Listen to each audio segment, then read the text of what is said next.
Welcome to Telugu current affairs. ఈరోజు మనం 26 June 2020కి సంబంధించిన ఎడిటోరియల్ అనాలిసిస్ చూస్తున్నాము.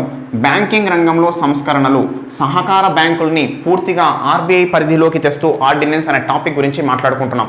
సో ఈ ఎడిటోరియల్ని నేను 26 జూన్కి సంబంధించిన మన తెలంగాణ అనే పేపర్ మరియు 25 జూన్కి సంబంధించిన ఈనాడు పేపర్ రెండిట్లోంచి ప్రజెంట్ చేస్తున్నాను. సో ఈ టాపిక్ని మనము మన సిలబస్లో చూసుకుంటే ఏపీపీఎస్సీ మరియు టీఎస్పీసీ రెండిట్లో కూడా ఎకానమీలో బ్యాంకింగ్ రంగం అని చదువుకుంటాం. బ్యాంకింగ్ రంగంలో మనము సహకార బ్యాంకుల గురించి కూడా చదువుకుంటాం. సో దానికి సంబంధించి వస్తున్న ఒక ప్రధానమైన సవరణగా దీన్ని మనం చదువుకోవాలి, ఇంపార్టెంట్ గుర్తుపెట్టుకోవాలి.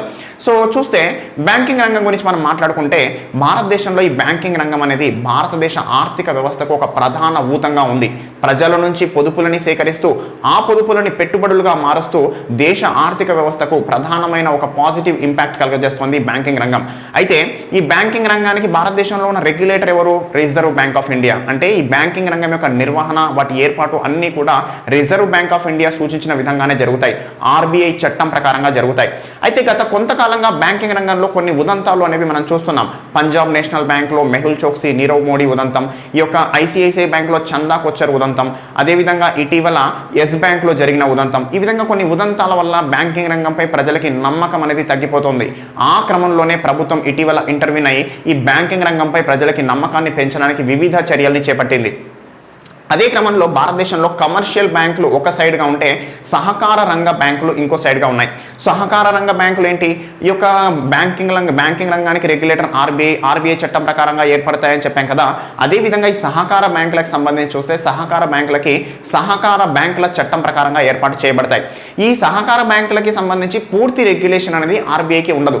కొంతవరకు మాత్రమే ఆర్బీఐ వీటిపై నియంత్రణ అనేది ఉంటుంది. సో చాలా వరకు నియంత్రణ ఏ విధంగా ఉంటుందనంటే సహకార బ్యాంకులకు సంబంధించి ఒక సపరేట్ బోర్డు అనేది ఉంటుంది. దానికి సంబంధించి చూసుకోవడానికి రాష్ట్ర స్థాయిలో రిజిస్ట్రార్, కోఆపరేటివ్ రిజిస్ట్రార్ కానీ కోఆపరేటివ్ సబ్ రిజిస్ట్రార్ కానీ ఉంటారు. సో వీళ్ళ అధీనంలో జరుగుతాయి ఈ బ్యాంకింగ్ కార్యకలాపాలు అనేవి. అయితే మరి ఏ విధంగా ఏర్పడతాయి ఈ బ్యాంకులు అని అంటే కొంతమంది వ్యక్తులు కోఆపరేటివ్ సొసైటీగా రిజిస్టర్ చేసుకొని ఆ రిజిస్టర్ చేసుకున్న వాళ్ళు బ్యాంకు నిర్వహిస్తాము అని చెప్పేసి ముందుకు వస్తే వాళ్ళకి సంబంధించి పర్మిషన్ అనేది ఇస్తారు. ఆ క్రమంలో వాళ్ళు వాళ్ళ దగ్గర ఉండే డిపాజిట్లని ఇతరులకు రుణాలుగా ఇస్తూ ఆ రుణాలని మళ్ళీ సేకరించుకుంటూ బ్యాంకింగ్ రంగాన్ని నిర్వహిస్తారు. సో ఈ క్రమంలో ఈ కోఆపరేటివ్ బ్యాంక్స్ ఏవైతే ఉన్నాయో దీంట్లో మరి ఎవరికి ఉంటుంది దీంట్లో అధికారం అని అంటే ప్రధానంగా దీంట్లో ఖాతా తెరిచిన ప్రతి ఒక్కరు కూడా అందులో వాటాదారులుగానే ఉంటారు. అంటే ఒక వ్యక్తి అందులో ఖాతా తెరిచి అందులో డిపాజిట్ చేసినా లేదా ఖాతా తెరిచి అందులోంచి లోన్ తీసుకున్నా వాళ్ళందరూ కూడా అందులో వాటాదారులుగా రిజిస్టర్ అవుతారు. సో అంతేకాకుండా ఆ కోఆపరేటివ్ బ్యాంక్ ఒక బోర్డు ఉంటుందని చెప్పాం కదా. ఈ బోర్డుకి సంబంధించిన వ్యక్తులకి సంబంధించిన ఎన్నికలు అనేవి ఈ యొక్క అందులో ఉన్న వాటాదారులే ఎన్నుకుంటారు. అంటే అందులో ఉన్న అకౌంట్ కలిగిన అకౌంట్ హోల్డర్స్, ఆ కోఆపరేటివ్ బ్యాంకులో అకౌంట్ హోల్డర్స్ ఎవరైతే ఉంటారో వాళ్ళందరూ కలిసి సాధారణ ఎన్నిక ప్రక్రియ ద్వారా దాంట్లో బోర్డును ఎన్నుకుంటారు. సో ఈ బోర్డులో ఎన్నుకున్న వారిని సహకార సంఘ అధ్యక్షుడు, సహకార సంఘ ఉపాధ్యక్షుడు అని చెప్పేసి చెప్తాం. అయితే ఈ యొక్క క్రమంలో ఏం జరుగుతుందనంటే కొంతమంది దీన్ని రాజకీయ అంశాలకి వాడుకోవడం అని కానీ లేదంటే ఇక్కడ కొంతమంది బయటి వ్యక్తుల యొక్క ఇంటర్వెన్షన్ అనేది ఎక్కువ అవడం వల్ల కానీ దీంట్లో ఉదంతాలు అనేవి గత కొన్ని సంవత్సరాలుగా పెరిగిపోతున్నాయి. గత 20 సంవత్సరాల కాలంలో చూస్తే భారతదేశంలో దాదాపు 50కి పైగా ఉదంతాలు కనపడతాయి అంటున్నారు కోఆపరేటివ్ సొసైటీస్లో. మన తెలుగు రాష్ట్రాల్లోనే చూస్తే కృషి bank, Prudential bank, Golconda bank, తర్వాత ఇటీవల ఇంకా కొన్ని ఉదంతాలు అనేవి కనపడ్డాయి. అదేవిధంగా భారతదేశంలో చూస్తే ఇప్పుడు ప్రస్తుతం బయటికి చర్చలోకి వచ్చిన అంశం ఏంటంటే Punjab and Maharashtra cooperative bank. So ఈ పంజాబ్ అండ్ మహారాష్ట్ర కోఆపరేటివ్ బ్యాంక్లో జరిగిన ఉదంతం చాలా పెద్ద మొత్తంలో జరిగిన క్రమంలో ఈ యొక్క మన భారత ప్రభుత్వం దీనిపై చర్యలకి సంబంధించి అంటే ఈ యొక్క కోఆపరేటివ్ బ్యాంకులకి సంబంధించి ప్రస్తుతం ఉన్న నిబంధనల్ని సవరించి వాటిని పటిష్టంగా రూపొందించి బ్యాంకింగ్ వ్యవస్థపై నమ్మకం మళ్ళీ పునరుద్ధరించబడేలా చేయాలి అనేసి ముందుకు వచ్చిన పరిస్థితి. సో ఈ క్రమంలోనే రిజర్వ్ బ్యాంక్ ఆఫ్ ఇండియాకి కోఆపరేటివ్ సొసైటీస్ బ్యాంక్స్ పై పూర్తి అధికారాలను కల్పిస్తూ ఒక ఆర్డినెన్స్ని తీసుకొచ్చింది. సో ఏంటి అని చూస్తే సో ప్రస్తుతం ఈ యొక్క భారతదేశంలో కోఆపరేటివ్ సొసైటీస్కి సంబంధించి చూస్తే 8.6 కోట్ల ఖాతాదారులు ఉన్నారట. సో మొత్తం మీద వాళ్ళ దగ్గర ఉన్న డిపాజిట్లు ఎంత అంటే 5 లక్షల కోట్లు. సో చాలా పెద్ద మొత్తంలో ఈ యొక్క బ్యాంకింగ్ రంగం అనేది ఈ యొక్క కమర్షియల్ బ్యాంకులకి ప్యారలల్గా రన్ అవుతున్న బ్యాంకింగ్ రంగం ఇది. అయితే ఈ యొక్క Punjab and Maharashtra cooperative bank అంటున్నాం కదా, ఇది చాలా పెద్ద కోఆపరేటివ్ బ్యాంక్. దాదాపు 7 రాష్ట్రాల్లో విస్తరించి ఉంది. దాదాపుగా వీళ్ళ దగ్గర 9 లక్షల ఖాతాదారులు ఉన్నారు. 11,000 కోట్ల డిపాజిట్లు అనేవి వీళ్ళకున్నాయి. అయితే పెద్ద మొత్తంలో డిపాజిట్లు ఉన్నాయి, బాగా రన్ అవుతుంది బ్యాంక్ అనుకుంటున్న క్రమంలోనే గత కొంతకాలంగా వీళ్ళు చేస్తున్న పని ఏంటంటే ఈ యొక్క కొన్ని కంపెనీలకు అక్రమంగా రుణాలు ఇస్తున్నారు, కొన్ని ఫేక్ అకౌంట్స్ అనేవి ఓపెన్ చేస్తున్నారు. ఉదాహరణకు చూస్తే HDAL housing development India limited అనే కంపెనీకి వీళ్ళకున్న మొత్తం డిపాజిట్లలో 63% డిపాజిట్లు అంటే దాదాపుగా 6,500 కోట్ల రుణం కేవలం ఆ ఒక్క కంపెనీకే ఇచ్చారు. అంతేకాకుండా ఆ కంపెనీకి ఇచ్చిన రుణాన్ని ఆ కంపెనీ చెల్లించినప్పటికీ దాన్ని NPAగా నాన్ పర్ఫార్మింగ్ అసెట్గా అనౌన్స్ చేయలేదు. అంతేకాకుండా కొన్ని వేల సంఖ్యలో ఫేక్ అకౌంట్లు క్రియేట్ చేసి వాటి ద్వారా ఇన్లీగల్ ట్రాన్సాక్షన్స్ అనేది చేశారు. సో అలాంటి పరిస్థితి ఉంది. అంతేకాకుండా ఈ యొక్క బ్యాంకులో ఆడిటింగ్ అనేది సరిగ్గా జరగట్లేదు. సో ఈ బ్యాంకులకు సంబంధించి ఆడిటింగ్ ఏ విధంగా ఉంటుందంటే మామూలుగా కమర్షియల్ బ్యాంక్స్లో ఆడిటింగ్ ప్రక్రియ అంతా రిజర్వ్ బ్యాంక్ ఆఫ్ ఇండియా ప్రకారంగా జరుగుతుంది. సహకార బ్యాంకుల్లో ఏ విధంగా ఉంటుందనంటే ఈ యొక్క రిజిస్ట్రార్, కోఆపరేటివ్ సబ్ రిజిస్ట్రార్ ఉంటారు కదా, వీళ్ళ అధీనంలో ఈ ఆడిటింగ్ అనేది జరుగుతుంది. అయితే దీనిలో ఆడిటింగ్ అనేది సరిగ్గా జరగలేదు. అంతేకాకుండా సంవత్సరాంతపు ఖాతాలు అని చూపిస్తారు, ఇయర్ ఎండింగ్ అకౌంట్స్ అని చూపిస్తారు, వాటిలో కూడా పెద్ద మొత్తంలో అవకతవకలు చూపించారు. సో ఈ క్రమంలో ఈ యొక్క గత సంవత్సరం లాస్ట్ ఇయర్లో దీనిలో ఉన్న ఉదంతం అనేది బయటపడింది.